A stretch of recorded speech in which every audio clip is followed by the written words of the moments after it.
ইলিশ মাছ ভাজার গন্ধে সারা বাড়ি ম ম করছে। গাদা পেটি মিলিয়ে অনেকগুলো মাছ। মাছটা তো পারুল নিজের হাতেই কেটেছে। অনেক বড় মাছটা দেখেই কেমন লোভ লাগছে।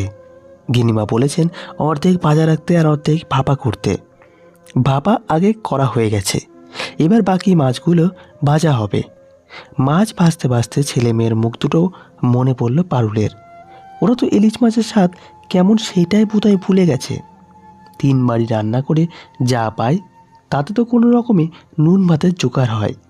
তাও রেশন দোকানে বিনা পয়সায় চালটা পেয়ে যায়, তাই রক্ষা।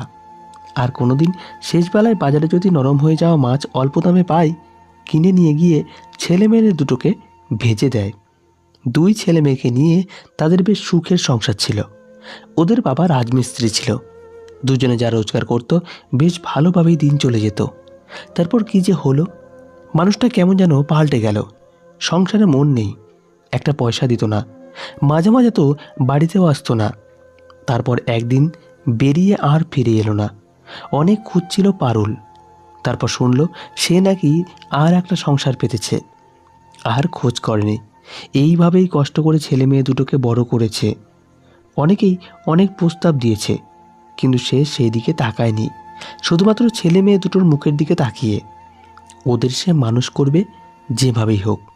এই বাড়ির গিন্নিমাকে পারুল একদম পছন্দ করে না। সারাক্ষণ পিছনে লেগে থাকে, কিছুই পছন্দ হয় না তার। কিন্তু এই বাড়ির নতুন বউ অহনাকে তার খুব ভালো লাগে। কয়েক মাস বিয়ে হয়েছে, কি সুন্দর করে কথা বলে। কিন্তু বউটারও অনেক কথা শুনতে হয় শাশুড়ির কাছে সারাক্ষণ। খুব গরিবের মেয়ে তো, উঠতে বসতে খোটা। সংসারে সেও কাজের লোকের মতোই থাকে। খাওয়া পড়া সব কিছুতেই শাশুড়ির খোটা। শুধু শ্বশুরমশাই তাকে একদম নিজের মেয়ের মতো ভালোবাসেন। ওর বরটাও কিছু বলে না মাকে, মা যা বলে তাই করে।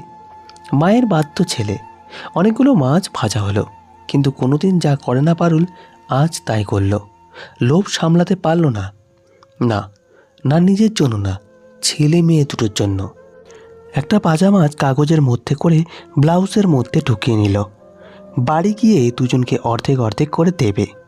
কি যে খুশি হবে ওরা, ভেবেই মনটা খুশিতে ভরে উঠল পারুলের। কিন্তু সেটা অহনা দেখে ফেলল। অপ্রস্তুত পারুল বুঝে পেল না কি বলবে। মাছটা বের করতে গেল, কিন্তু অহনাই তাকে বারণ করল। বলল, রেখে দাও, আমি বুঝি গো তোমার কষ্ট। ছেলে মেয়ের জন্য নিলে তো আমারও খুব কষ্ট হয়। আমার ভাইটার জন্য কতদিন হয়তো মাছই খেতে পায় না, আর আমি এখানে কত কিছু খাই। তুমি নিয়ে যাও, আমি কাউকে কিছু বলবো না। দুপুরে সবাইকে খেতে দিয়ে তারপর অহনা খায়। এইটাই শাশুড়ি ঠিক করে দিয়েছেন। মাছ মাংস সবাইকে দিয়ে যা বেঁচে যায় তাই খায় অহনা। তার স্বামীরও তাতে কোনো হেলদোল নেই। কোনোদিন বলেও না একসাথে খাওয়ার জন্য। যদিও শাশুড়ি মার ওপর কথা বলার সাহস কারণ নেই। শ্বশুর মশাই মাঝে মাঝে জিজ্ঞাসা করেন, তোমার দেখেছ তো? নিজের বাটির থেকে কিছুটা তুলে দেন, এতটা খেতে পারবে না বলে। যদিও এটা কার জন্য সেটা অহনা বোঝে। মানুষ যে ঠিক নিজের বাবার মতোই ভালোবাসেন তাকে। লুকিয়ে চানাচুর, বাদাম ভাজা, চপ কিনে দেন তাকে। এরকম চলতে থাকে কিছুদিন। রান্নাঘরে গিয়ে শাশুড়ির চোখের আড়ালে মাছ মিষ্টি সব দিতে থাকে পারুলকে অহনা। তাতে তার নিজের কষ্টটা হয়তো একটু লাঘব হয়, কিন্তু বেশি দিন এটা চলে না। একদিন শাশুড়ি এটা দেখে ফেলে। ভীষণ আপত্তি হয়। পারুলকে তো কাজ থেকে ছাড়িয়ে দেওয়া হয়, আর অহনাকেও অনেক অপমান সহ্য করতে হয়। সাথে উপরি পাওনা, স্বামী শাশুড়ি বাপের বাড়ি তুলে কথা। এইভাবেই দিন চলে অহনার। কেটে গেছে 4টা বছর।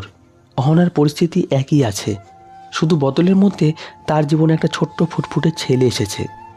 2 বছর বয়স। তাকে নিয়েই দিন কেটে যায়। বাপের বাড়ি খুব একটা দূর না, বাসে আধ ঘন্টার মতো, কিন্তু তাও কতদিন যাওয়া হয় না। আজ শাশুড়িকে অনেক বলে অনুমতি পেয়েছে ঘন্টা 2-এর জন্য বাপের বাড়ি যাওয়ার। একটা কারণও আছে অবশ্য। সামনেই ভাইটার উচ্চ মাধ্যমিক পরীক্ষা। সারাদিন পড়াশোনা করে। বাবার তো ক্ষমতা নেই সেরকম ভালো মন্দ খাওয়ানোর, তাই লুকিয়ে কিছু টাকা ভাইকে দিতে যাচ্ছে, একটু ঘি, দুধ, ডিম খাওয়ার জন্য। না, এটা তার স্বামীর টাকা না। সে তো মনেই করে না বউদেরও কিছু হাত খরচের প্রয়োজন। তার মতে খাওয়া পড়া সবই তো দিচ্ছি, আলাদা হাত খরচের কি দরকার? যদিও এতে তার মায়ের সম্পূর্ণ সমর্থন আছে। কিন্তু শ্বশুরমশাই প্রত্যেক মাসে তার পেনশন নিয়ে এসে সবার অলক্ষ্যে অহনার হাতে কিছু করে টাকা দেন। সেই টাকায় অহনা জমিয়ে রেখেছিল, সেটাই আজ ভাইকে দিতে যাচ্ছে। বাপের বাড়ি থেকে ফেরার সময় বাস স্ট্যান্ডে দাঁড়িয়ে আছে অহনা। হঠাৎ পেছন থেকে কে যেন নতুন বৌদিমণি বলে ডাক দিল। পিছনে তাকিয়ে দেখল পারুল, মুখে একগাল হাসি। কত বদল হয়েছে পারুলের! সেই পারুলের সাথে এই পারুলের কোনো মিল নেই। দামি শাড়ি পরা, সাজ পোশাকে সব মিলিয়ে কে বলবে ও রান্নার কাজ করে? কি দেখছো গো অমন করে তাকিয়ে? হেসো বলল পারুল। তোমাকে দেখছি গো, বলল অহনা। কি সুন্দর লাগছে তোমাকে দেখে। তুমি কেমন আছো গো বৌদিমণি? বাড়ির সবাই ভালো আছে তো? পারুলের প্রশ্নে একটু হেসে অহনা বলল, সবাই ভালো আছে। আমার একটা ছেলে হয়েছে, যেও একদিন। পারুল বলল, না গো, সেই অপমান আমি আজও ভুলিনি। পারুলকে দেখেই যাচ্ছে অহনা। হঠাৎ বলল, আচ্ছা পারুল, তুমি যে আগে কত চওড়া করে সিঁদুর পরতে, এখন দেখছি আর সিঁদুরের চিহ্ন নেই। তবে কি তোমার স্বামী? পারুল হেসে বলল, না গো, আমার স্বামী মারা যায়নি। নতুন বউ বাচ্চা নিয়ে বহাল তবিয়াতে ঘর করেছে। আমি শুধু শুধু সিঁদুর পরতাম, তুলে দিয়েছি ইচ্ছে করে। কি লাভ বলো তো ওরকম সিঁদুর পরার? জানো তো, তোমাদের বাড়ির কাজ ছাড়ার পর আমি একটা নতুন বাড়িতে কাজ ধরেছি। এখনও সেখানেই কাজ করি। একটাই বাড়িতে কাজ করি, শুধু একজন মানুষের। দাদাবাবু একাই থাকেন, বউ মারা গেছে, ছেলে বাইরে বোর্ডিংয়ে থাকে। একা মানুষ, আমি সব কাজ করি। দাদাবাবুর বাড়ির নিচের তলায় একটা ঘরে থাকি। জানো তো, আমার ছেলে মেয়ে দুটোকে দাদাবাবু খুব ভালো স্কুলে ভর্তি করিয়ে দিয়েছে। আমার কোনো অভাব উনি রাখেননি, আমিও তেমন ওনার কোনো অভাব রাখিনি। আমার ছেলে মেয়েকে যার দেখার কথা ছিল সে তো দেখলো না, সে শুধু সিঁদুরটুকুই দিয়েছিল। কিন্তু আরেকজন সিঁদুর না দিয়ে সব দায়িত্ব পালন করছে, তাই সিঁদুরটা তুলে দিয়েছি গো। আমি খুব সুখী এখন। পারুল চলে গেলে ওখানে দাঁড়িয়ে থাকলো অনেকক্ষণ অহনা। পারুলের শেষ কথাগুলো কানে বাজছে এখনো। ও খুব সত্যি কথাগুলো আজ বলে গেল ওর মতো করে। সত্যিই তো, সিঁদুর দান, 7 পাকে ঘোরা, এগুলোর মধ্যে তো অনেক প্রতিজ্ঞা থাকে, অনেক কথা দেওয়া। কতজন পালন করে? কিছু সংস্কারও আমাদের মনে গেঁথে গেছে। হাজার প্রতিকূল অবস্থা থেকে যা কিছুতেই বেরোতে দেয় না আমাদের। কজন পারে পালনের মতন করতে, সংস্কার মুক্ত হয়ে একটা নতুন জীবন শুরু করতে? পাপ তো মানুষের মনে। বাস্তব পরিস্থিতি মানুষকে অনেক কিছু শেখায়, কিন্তু অহনা তো পারেনি সব কিছুর প্রতিবাদ করতে। এটাই আসলে বেশিরভাগ মেয়েদের সাথে হয়ে থাকে, সংস্কারের বাঁধনে সারা জীবন আটকে থাকে। তো বন্ধুরা, আজকের গল্পটি এই পর্যন্তই।